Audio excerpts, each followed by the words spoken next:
Good afternoon, everyone. Before I begin, I'd just like to thank Ravi DC and the entire Kerala Literature Festival team for this opportunity to be here, moderating a session with Prahlad. And it's very special to be in Kozhikode, which has recently become the first UNESCO City of Literature. I'm delighted to be in conversation with Prahlad as we dwell into his memoir, Ad Men, Mad Men, Unapologetically Prahlad, a book that takes you on a roller coaster ride through the fascinating world of advertising, peppered with anecdotes from his remarkable life. Published by HarperCollins, launched in Mumbai in November. I actually had the privilege of moderating a discussion with him in Bangalore last month. And it was an absolute delight and a riot simultaneously. So you're going to be in for a treat.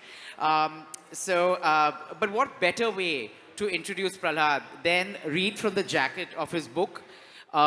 This is written by his friend and another advertising doyen, Muhammad Khan. Prahlad Kakkar was born 1948, chucked out of play school at 5, lost his virginity in class 11, thrown out of college hostel at 17, an aspiring army general, horse breeder, blue filmmaker, accidental ad filmmaker, slave to Shyam Benegal, resigned before being fired, started his own production house, then a dhaba, a restaurant, a beach resort, a scuba diving school, a cigar brand, an NGO, wine taster, tea connoisseur, hat collector, self-proclaimed philosopher, aspiring sperm donor.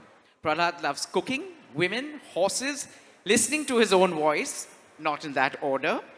P.S. He has a beautiful wife, Mithali, and 3 sons he adores, so he says.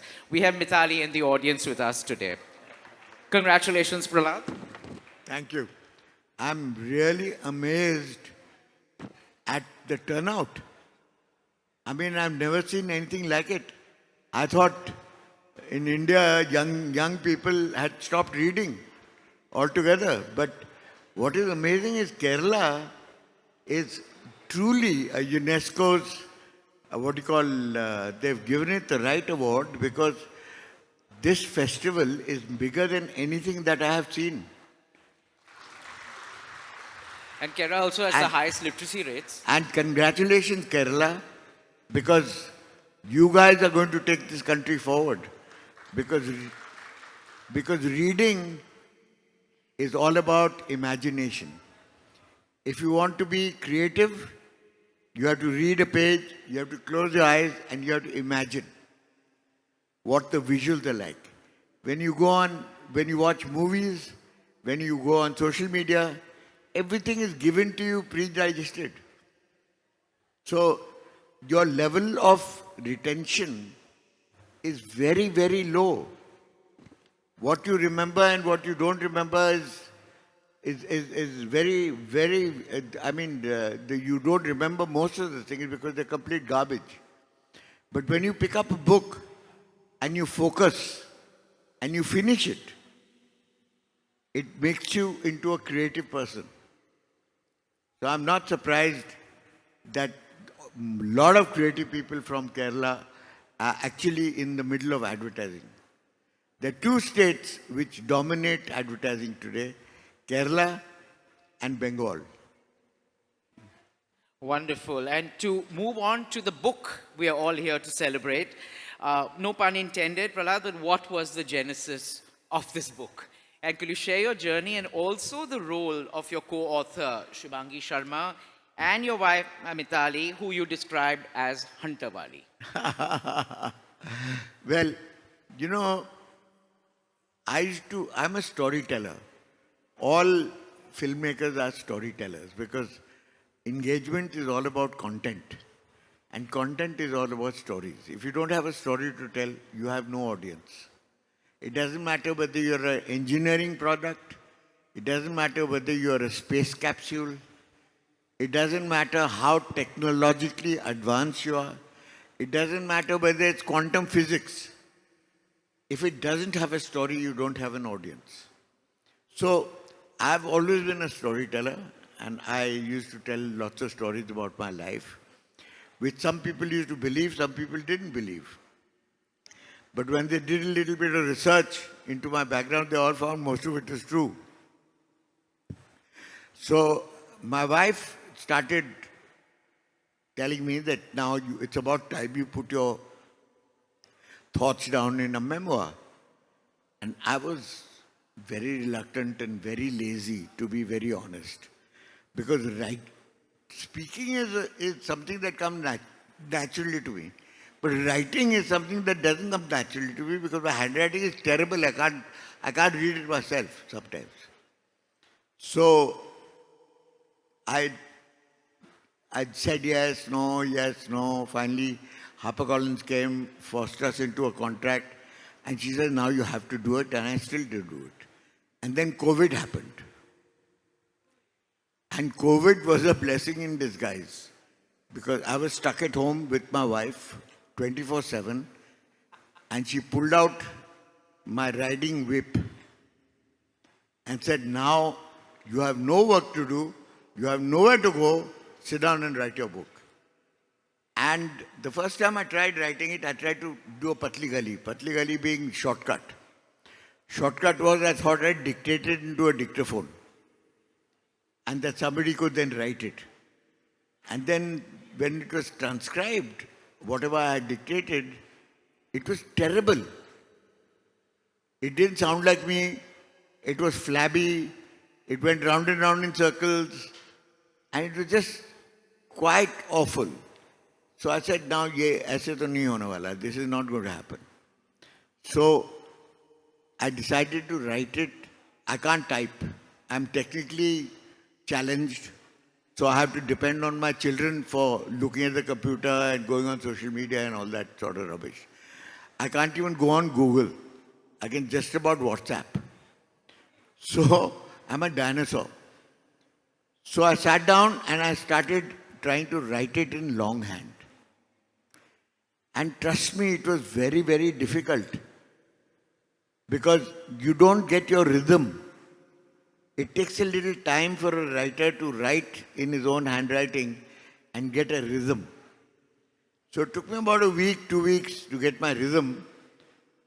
But once I got my rhythm, I was also goofing off because every time I wrote one chapter, I thought I'd finished the book, so I took a rest. So I wandered around 2 days, I didn't do anything until my wife appeared. So what are you doing? Where's the next chapter? You only finished one chapter. And Rupangi and my wife collaborated in trying to correct my grammar and correct my spelling, which was awful. So how they got through my handwriting in those 2 years, they need a medal, frankly. But I believe from, struggling to write 80,000 words, you landed up with 180,000 words and your publisher said you need to stop. Is that correct? Yeah, but there's so many things in my life which are so interesting, which I wanted to put in the book. But I couldn't because my publisher said, we've commissioned 80,000 words, you've written 180,000 words, now enough. So I said, let's sell this, let's market it for ladies. So he says, why? He says, because ladies are very critical in my book. In every part of my life, they have influenced me to a very large extent.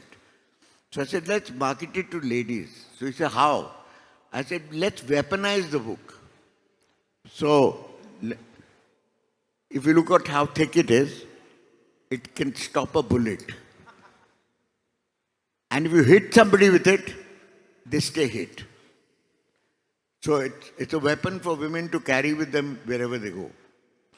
I think everyone is expecting the next edition, the director's cut, and we have Anand going to be in the audience very soon, so maybe we can sell that concept to him. Of course. Just picking up from your storytelling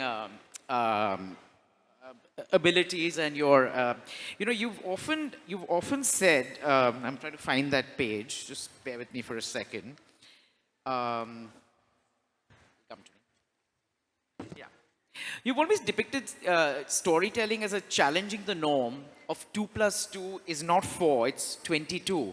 Inviting interpretation of adding value and to communication, to all the work that you've done. How do you think this notion has been incorporated into your storytelling process? See, storytelling is all about firing your imagination. Every individual, every human being on the planet has his own experience to bring into the imagination. So if two people read the same story and you ask them to tell the story, there'll be two different stories. The basic will be the same, but the manner of telling and the examples that they use are from their own lives. So you are adding value, everybody is adding value to what the original manuscript is. And they own it. So if you tell a story and it engages with your audience, they own the story because they interpret the story in their own way. And any creative process, if 2 and 2 is equal to 4, it's mediocre because everybody arrives at that. The business of creativity is to add a value that you can't actually equate in the beginning of the exercise. So in the beginning of the exercise, you don't know what the value is going to be. But by the time you finish the exercise, it could be 14, it could be 12, it could be 10, it could be 18. It is never 22 because 22 is perfection and nobody reaches perfection. Because perfection is death. The only perfection is death. So if you don't want to die prematurely, never claim that you're 22 on 22. Always claim that you're work in progress. Moving from death to early days, tell me a little bit about your boxing phase. I mean, I was very interested reading, you said, moreover, you mentioned boxing is not about aggression, it's about the science of waiting for the right opportunity and creating it. How has boxing shaped your life, shaped your career? See, when I was made to box, because it was compulsory in my school, I was scared. I was shit scared. I didn't want to box. I didn't want to stand up in a ring with the whole audience out there getting beaten to jump into submission. And I thought that is exactly what's going to happen. But then my boxing coach, Butler, said, if you ever lose your temper in a boxing ring, you have lost the fight. It's a thinking sport. It's strategic, anticipation, speed, stamina, and the capacity to score points and move out of the way, out of harm's way. So he said, you're very quick on your feet. You're thin, you're fast, and you should avoid being hit. You can come in, punch, move out. And it reminded me of Cassius Clay or Muhammad Ali. And he said, float like a butterfly, sting like a bee. You remember that? Yes, yes. So that is what he was. Muhammad Ali was never a slogger. He was never a fighter. He was not a street fighter. He was a boxer. He was very scientific. If you watch any of his old videos, you'll realize how quick he was on his feet. And what a fast punch he used to do. And his left hand was always the telling hand, not the right hand. The right hand was always the stronger hand. But he used to use his left to great capacity. So I learned a lot from boxing. And one thing I learned, the biggest lesson of all that I learned from boxing was that when you're afraid, it can do two things to you in life. You can either be paralyzed by the fear and succumb to it, or you can use it as a goad to perform despite the fear. Now, every person in the armed forces, when he goes into battle, and you ask him, "Are you scared?" and if he's honest with you, he says yes. So everybody's scared. But their discipline, their training makes them perform despite the fear. And you know what fear does? It puts in a kind of a secretion into your body, which is called adrenaline. And when you have adrenaline in your body, your body performs better than it ever did. Because adrenaline is nature's way of making you survive in danger. Because your eyesight becomes better, your hearing becomes better, your speed becomes better, your stamina becomes better. So adrenaline is the result of fear. And adrenaline helps you survive and surmount and win. So I learned that fear is not something that is a bad thing. A healthy dose of fear is a good thing. It makes you very careful. You're not stupid. People who are without fear, which is very few, are actually stupid.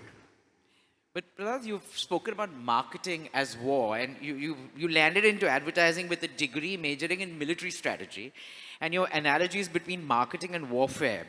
How do you see the evolution of advertising techniques, since we're talking about fear, paralleling the strategies used in warfare through history?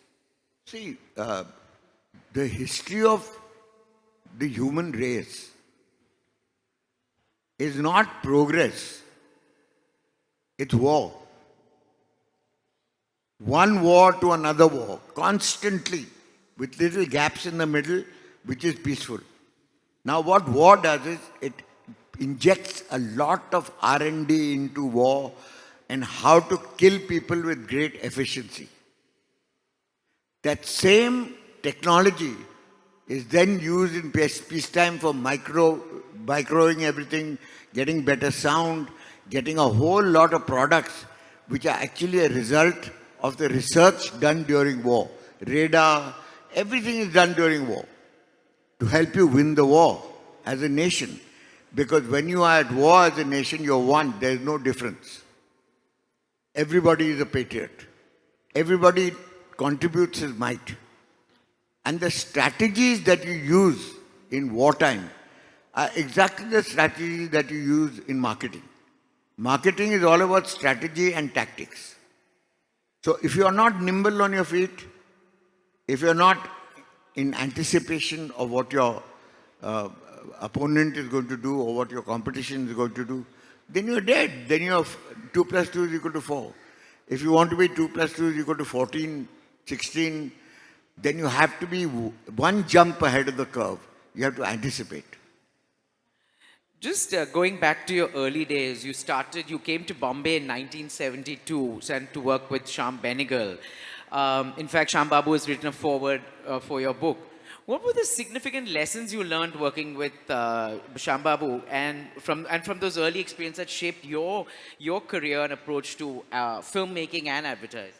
You see, in today's world of filmmaking, everybody decides before they plunge into it what they want to do. And everybody wants to be a director. Nobody wants to be a production manager. Nobody wants to be a stylist. Nobody wants to be an audio person. Nobody wants to do anything because they think that all the glory and the credit goes only to the director. Now, Shyam Babu knocked that out of us like immediately. He said, you will start from the bottom. You will clean floors.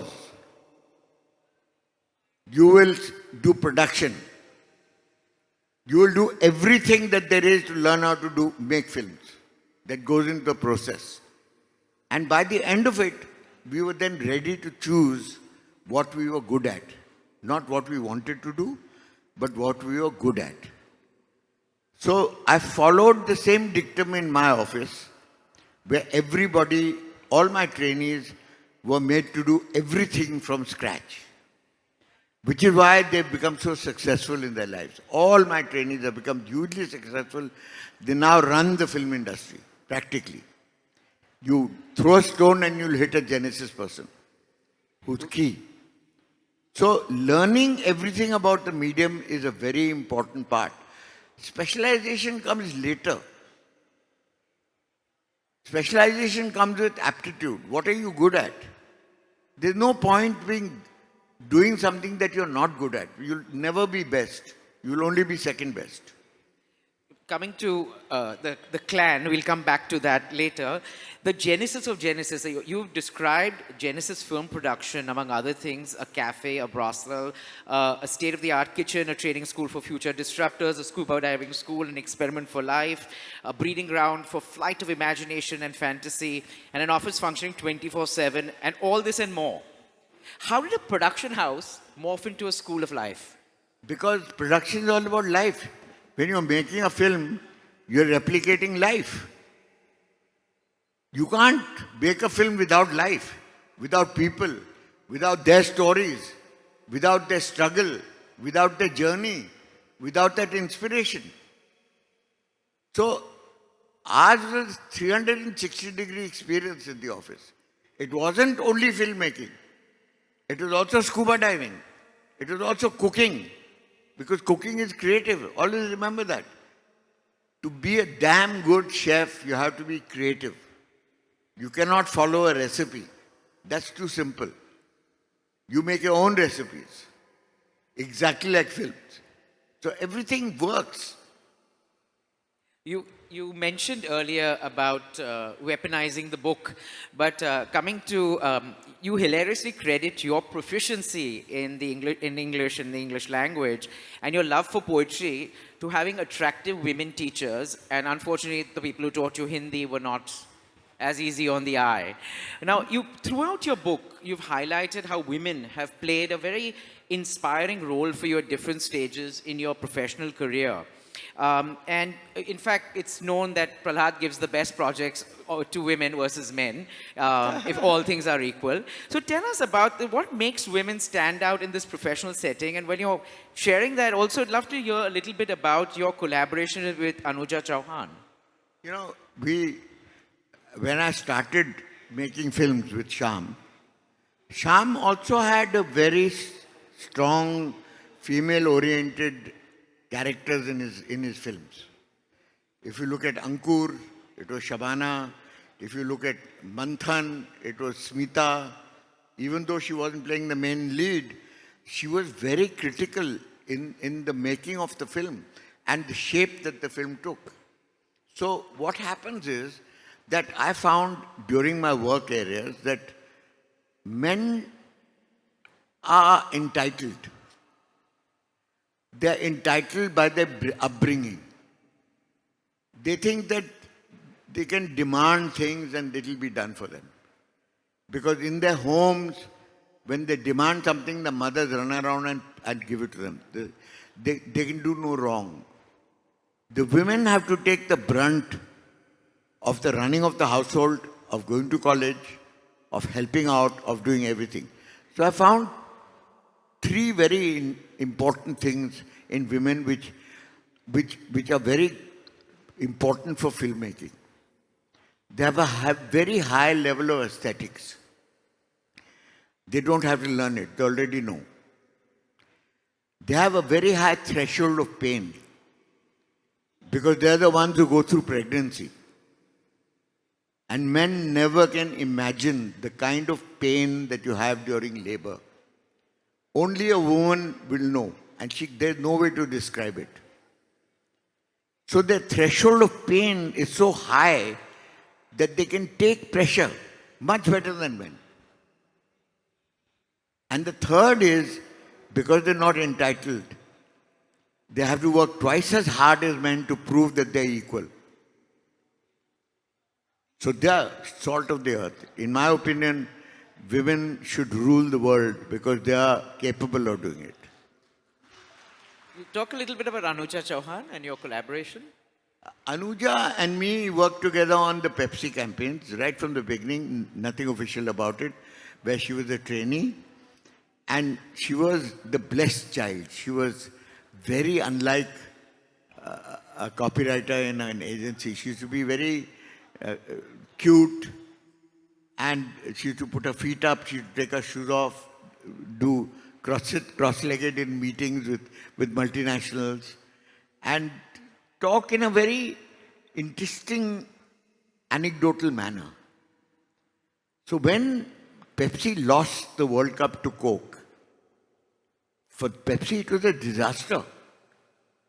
They said, "Yaar, hum puri team, we have actually signed on the full cricket team except Saurav Ganguly,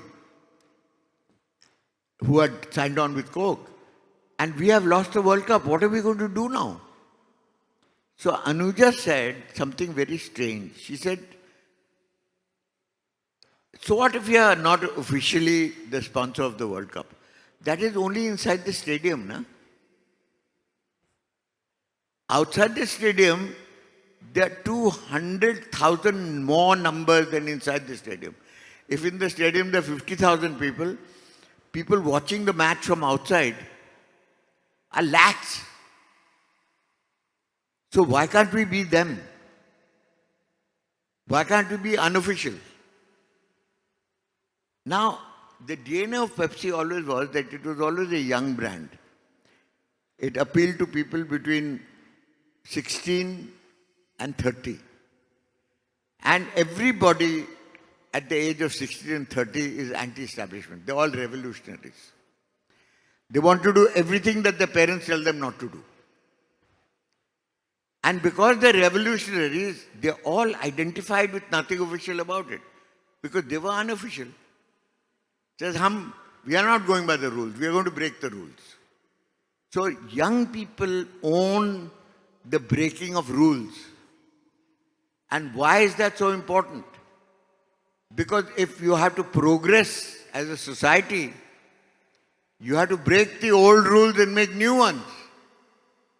Otherwise, you are stuck in the Middle Ages. So everything happens for a reason.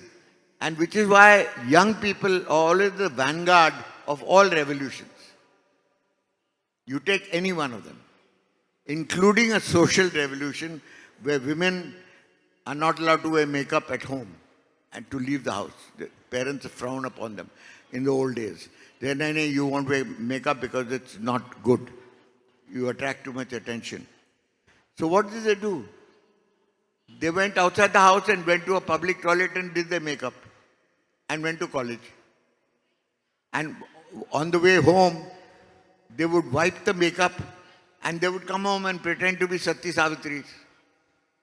So men did the same thing. They wanted to wave a flag and say, this is our flag.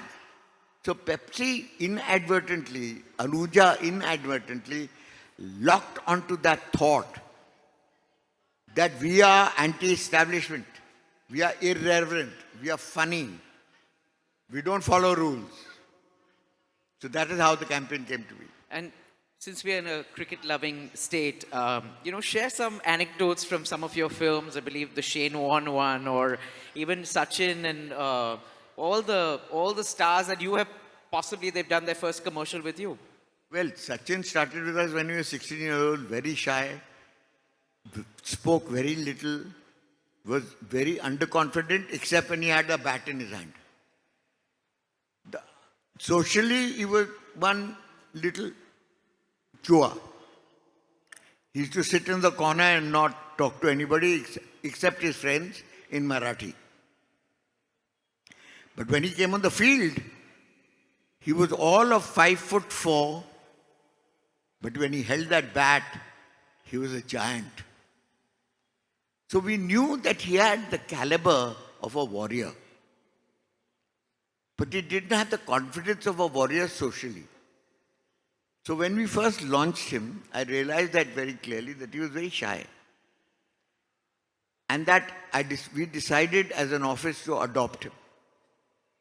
And when I say adopt him, the reason why we adopted him was we told him that we will never let you do something that you're uncomfortable. We'll never force you into saying things that you're not comfortable with. We'll never force you to act like an actor because you're not one. We will ask you to be as natural as possible. And so all the films that came to us for Pepsi, for other brands, we used to tailor the scripts for his comfort zone. And we had a long relationship, and look how he's grown in confidence. Because by the end of his confidence level, he was telling me what to do. And I remember a World Cup film where Shah Rukh dresses up like Sachin and goes into the changing room to get free Pepsis. And he looks at Saurav, and he looks at Rahul Dravid and calls him Saurav because Saurav is a brand ambassador for Coke. He says, "Acha, Saurav, pile. That means that actually you drink Pepsi, but on the advertising you say Coke. And Rahul looks at him and says, I'm not Saurav, I'm Rahul, you know. So anyway, at the end of the film, he's asked to bat by Azharuddin.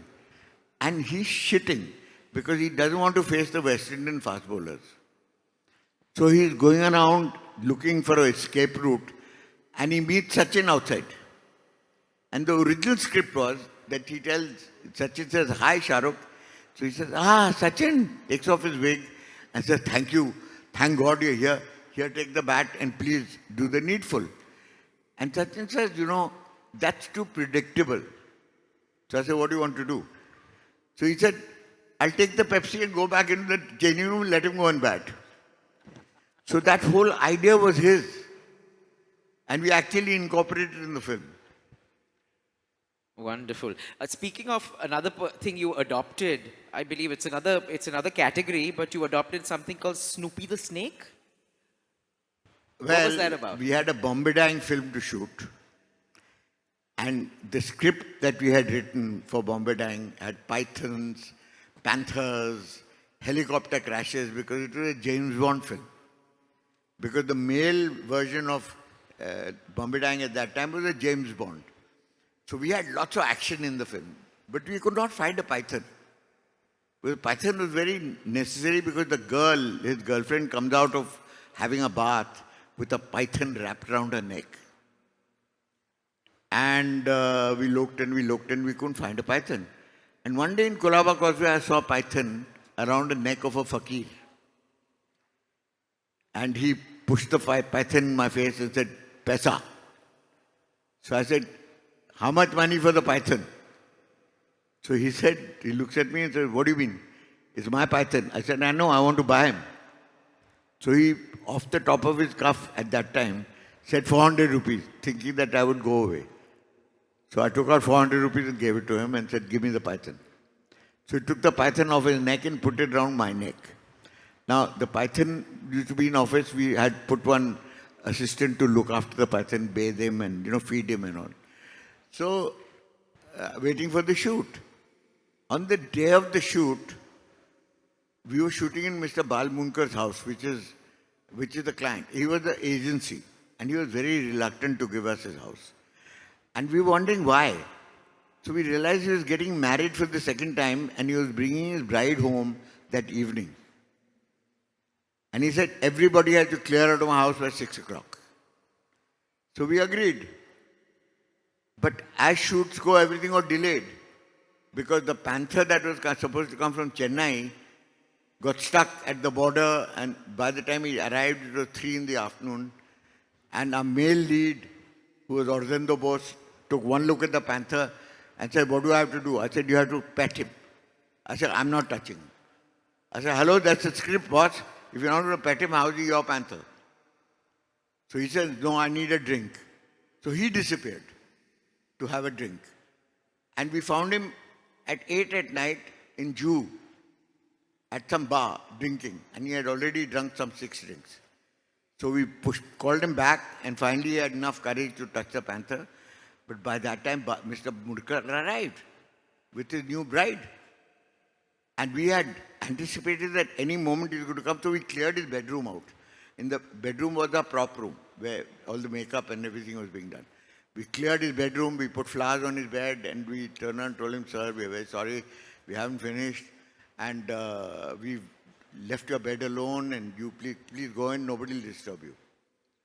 So he was very angry. He said, no way, you get out of my house. So his new wife turned around and said, Bal, they have a problem, let them be, as long as they don't disturb us. So we let him, he very gruffly said, okay. At 2 in the morning, on the last shot of the film, we realized that there was no python. And we looked for him all over the place. And somebody said, I think we forgot him in Mr. Munkar's bedroom. So we said, now who's going to knock on the door? And we got one lady who was from the agency to knock, and she was very gentle. She was knocking and saying, Bal. Knock, knock, knock. Bal. No answer. So I said, this is not going to happen. So I banged on the door. and said, Mr. Munkar.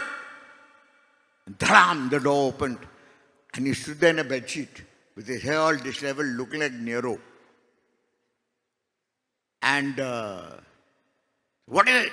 He said, we've forgotten a small prop. Can we come and get it? He said, no, I'll find it and give it to you. What is it? He said, no, sir, you won't be able to recognize it. It's a very unusual prop. Can we please come in and search for it? So we sneaked into the room and looking for it. And there was no python. Until one of the boys went into the bathroom and saw it wrapped around the commode. And from there he shouted, I found him. Mr. Munkar only heard one voice, one word, him. He says, here I am having my honeymoon in nuptial delights. There's a bloody him in the bathroom watching me. Who the hell is him? He comes bounding into the bathroom and screeches to halt and he sees the python. It wasn't a very big python, it was only 12 feet long, but he was still a baby. And he says, I thought he was going to have a cardiac arrest. So I was wondering why he was so upset, because we quickly unwrapped him and put him in a sack and took him out. So finally he got his voice back and he's telling me, you bastard. Supposing I felt like going to do susu in the middle of the night, and this chap was hungry, what would have happened to my honeymoon? So on that note, we finished that film. I'm going to go back. I mean, Prahlad, your stories, you can just keep telling them and they all are one more interesting than the other. But I'm just going back to chapters in the book, and you mentioned your production team and you refer to them as the clan. And it's true. I mean, when I was going to be in conversation with Prahlad the first time, I started talking to people who work for him. And I mean, literally, I was in the US just now. I spoke to somebody on the phone. She worked for him. I mean, and at each of them, I was doing my own research. I don't trust what's always written in memoirs. So I went and asked them questions. And consistently, the replies were that he was the best boss ever. He taught you lessons for life, not just for advertising, but anything you did post, you have learned something. A friend, a mentor for life, sensible, solid, steady as a rock, terrorizes you initially. Terrorized them. But makes everyone feel special. So now you look back at your mentoring journey, you've launched so many successful careers, and they're still part of your life. I mean, of course. So how has this enriched your life? They taught me something that nobody else could teach me. No book could teach me. No experience in life could teach me. And the average age was 21. When I was 45, when I was about 40. So, what I learned from them was something that you cannot put a price on. I learned how to be young. What they learned from me was only a craft, a discipline, attention to detail. But what I learned from them was that I could be young forever. In today's time of political correctness, you'd be an HR team's nightmare. Your initiation process for young female employees in your team, you'd give them a dildo. You use terms like certified virgin. Sorry if this is PG-13. Yet, you were the most loved boss ever. And you created this entrepreneurial spirit in the youth. So what is the key ingredient? It's not nepotism, is it in their DNA, or is this to be learned? No.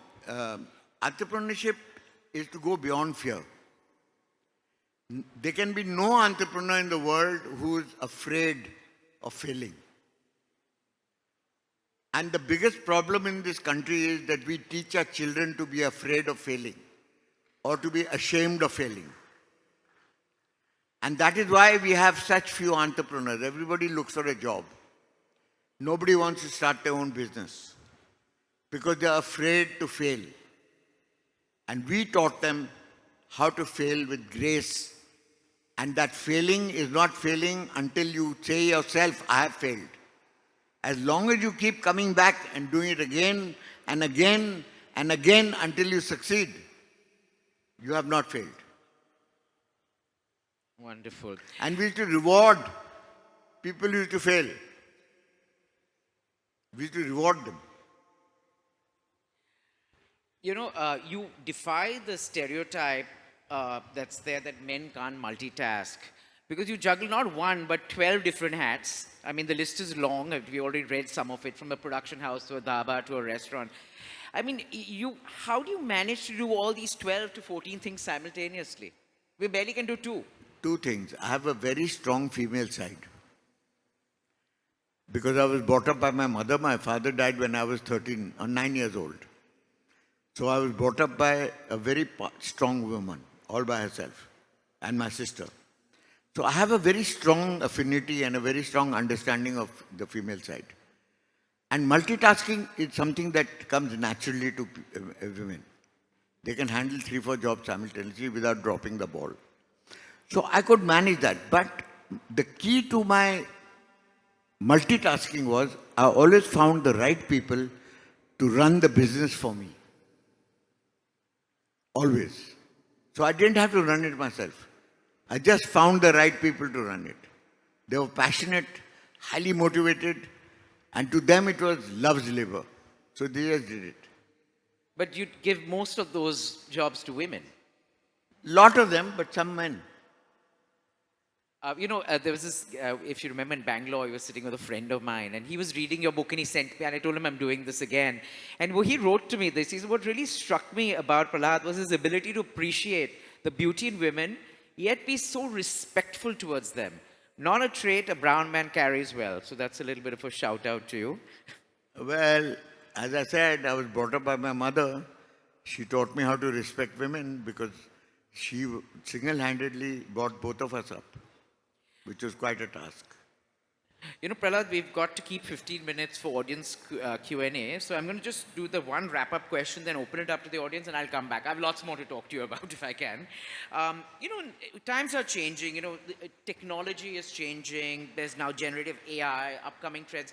What do you think this is doing for the advertising business or industry as we knew it?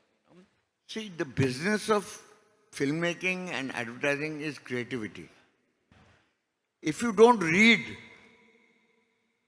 you cannot be creative. If you only spend 6 hours on social media, you cannot be creative. You are dumbing down everything. So if you don't cultivate the habit of reading, you can never use your imagination. You can never fire your imagination. So the difference between then, in our time, and now is that young people have stopped reading. And what they do is they copy paste from what they see. So nothing is original. And they have lost the art of storytelling. So they think technology can replace stories. It's not true. Technology can only grab you for that instant. After that, it's eminently forgettable. If you're going to use stories, if you're going to use technology in your stories, it has to be invisible. You cannot see, "Arey, kya special effect kiya hai?"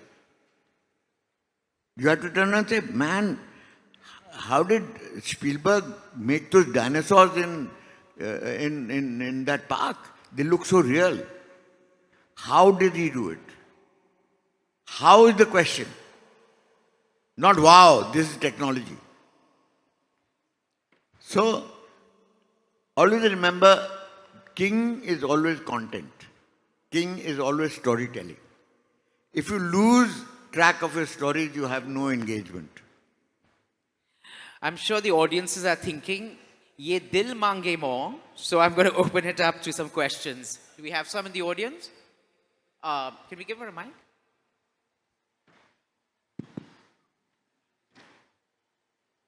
Hello, sir. Thank you so much for sharing your insights. I'm currently also studying sociology. And when you explained about the incident where your team noticed the rebellious nature in youth, so I wanted to ask you that as a storyteller or as a content creator, how important would it be for me to learn sociology? Because sometimes I feel it makes you very critical and technical in your view of society. No, So yes. sociology is the story of people. How they've evolved from the caveman to what they are today. So what were these leaps that they made without creativity, without stories. So, even sociology, if you look at the great progress that we made in a very short time, it was either during war or during discovery of themselves and their stories. And when they told their stories, everybody else got inspired by them. And that is what sociology is, because you copy and follow somebody else's life and learn from it because of the story of his life and what progress he has made. So when you look at the human beings, from the caveman to what he is today, it's a story. And I'd advise everybody to read a series of books written by an anthropologist. Okay.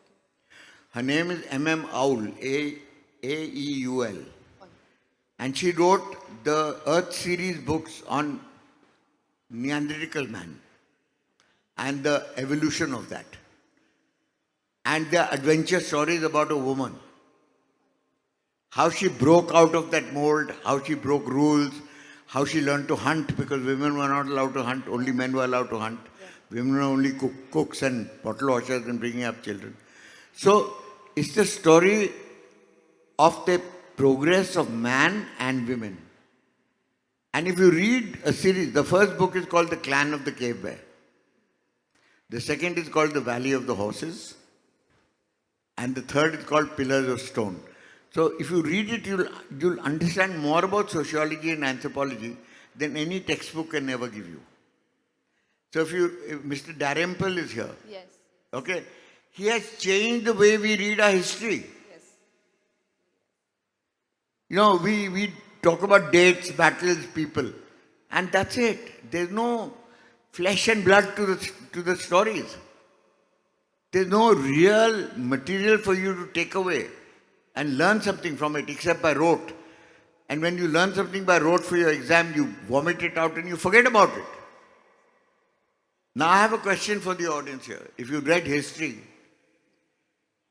if Clive had lost the Battle of Plassey, what language would I be speaking? What language would you be speaking?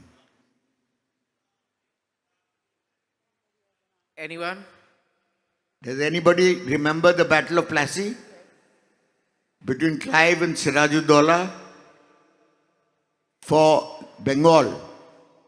And after he won, he set up the East India Company in Calcutta and it ruled this country from there.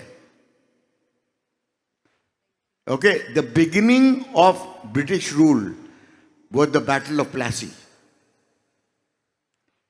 So if he had lost the Battle of Plassey, what language would you be speaking?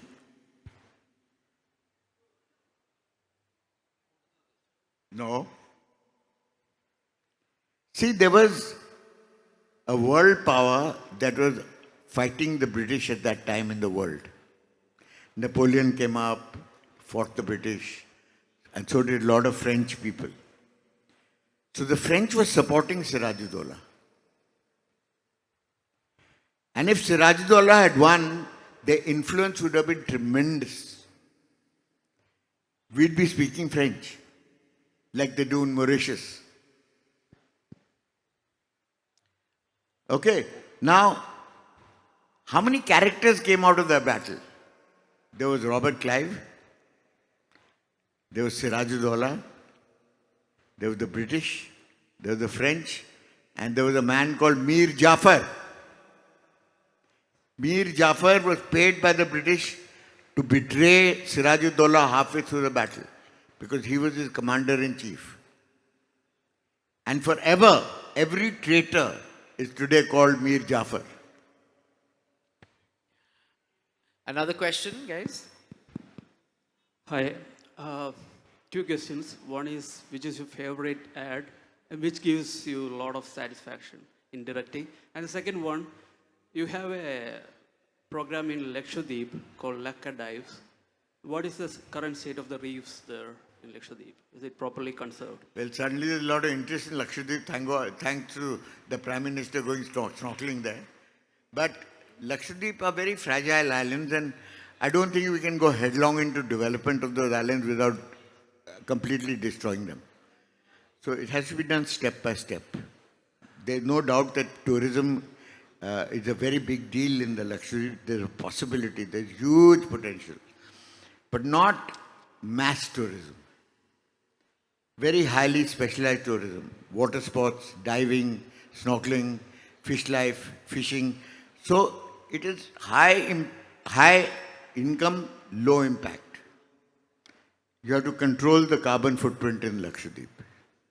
Otherwise the islands will disappear. So mass tourism is out of the question. It has to be very high-end tourism like in the Maldives.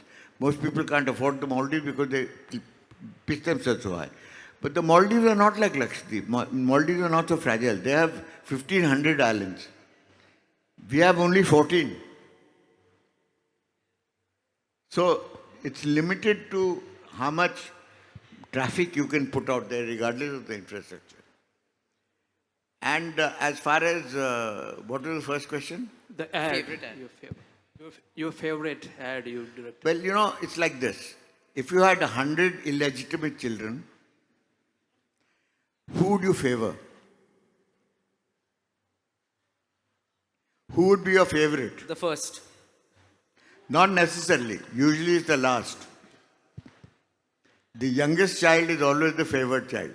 So what was your last ad you were in love with? I think it was one with Amitabh Bachchan where we made for the environmental ministry. Wonderful. Is there any other questions? You know, he stole my thunder because I had this whole closing section on favorites. Because you know how I like to do my rapid fire with you, so this time I thought I'd make it a little different. You know, your life story is so eventful that we'll never run out of the stories to discuss. So given the constraint of time, we can end this wonderful session with a rapid fire of his favorites. And since Prahlad has confessed that he's a terrible liar, so we know that these answers will be true and interesting. So I'm just going to read out a category and you just tell me what that is. Favorite book? My favorite book is Wilbur Smith. All of Wilbur Smith's books because they're adventure stories, but they give you the history of South Africa from Zulu Wars upwards. So I learned everything about South Africa's history through Wilbur Smith's book. I learned everything about anthropology through M.M. Hall's book. Author. Author is Wilbur Smith and M.M. Hall. All right. And what about, I thought Dispatches showed up when you... Dispatches was something Michael that Hare, yeah. influenced me a lot as far as the style of my book writing was concerned because it was not necessarily chronological. I was jumping time in chapters and going forward and backwards. And Dispatches was a book that I had read about the Vietnam War, written by a journalist. And there were short stories about human beings in a state of war. And Dispatches left a huge impact on me of the way he had written them because they were so engaging. They were not about winning and losing a war. It was about human beings caught in a war, not of their own making. Now these are going to be difficult. Your favorite model? My favorite model has always been Aishwarya Rai because I discovered her. And I always knew her potential and nobody else did. And for a long time they thought she couldn't act, that she was cold, that she was so beautiful that she was, impractical. But I believed that she would overcome all that and she did. But she's the model who turned actress. But your favorite actress? My favorite actress is actually Tabu. Oh, because she's amazing as an actress. She immerses herself in the character totally. So if you see her rendition of Macbeth as Lady Macbeth, by God, it's better than the original. Sport. My favorite sport is actually horse polo. But I haven't been able to practice it a lot because I have a sciatic problem and my age does not permit me to play polo because it is a very, very rigorous horse riding sport. But it's the king of all sports. It's like playing hockey on a horse. Your favorite sports person? My favorite sports person is Sachin Tendulkar. because he had focus, determination, and he never had any contacts. He came from a very low middle class home. He wasn't born into money. He had to struggle for everything, and he had to prove his mettle on the field, not outside of it. And the manner in which he arrived was without any blot on his career, as being either ungentlemanly or being corrupt or being open to being paid or fixing or anything. If you look at his career life, it's blemishless. Animal. Snoopy the snake? No. No, my favorite animal is actually the horse, The horse. and then it's the tiger. Food. Food. My favorite food is fish. Drink. My favorite drink is a very high-end rum called Zapaka. And lastly, your favorite interviewer and discussant, but I know that answer is me. So I can't say no, no, but I'm lying. But thank you, Prahlad. It's always such a delight to be in conversation with you. My time is up. I've got 20 seconds to go. Yes. But when I first got the opportunity to be in conversation with you, I was so excited.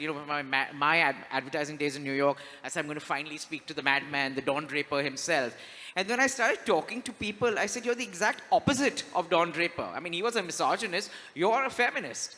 So, and I was so wrong. And, it was been such a delight reading your book. Guys, I must please buy the book. It's available there. I don't know whether Prahlad's supposed to sign or not. That's up to them. If I don't have to walk too far, I will, because I'm suffering from sciatica. It's really lessons for life. I mean, you'll get something out, and you don't even have to read it chronologically. I read any chapter that appealed to me, I read it that way. In the impetus, because I had to power read before I was talking to him the first time. But thank you all for being here. Thank you for being such a great audience. And have a wonderful rest of the festival. Thank you, Prahlad. Thank you for such a full house.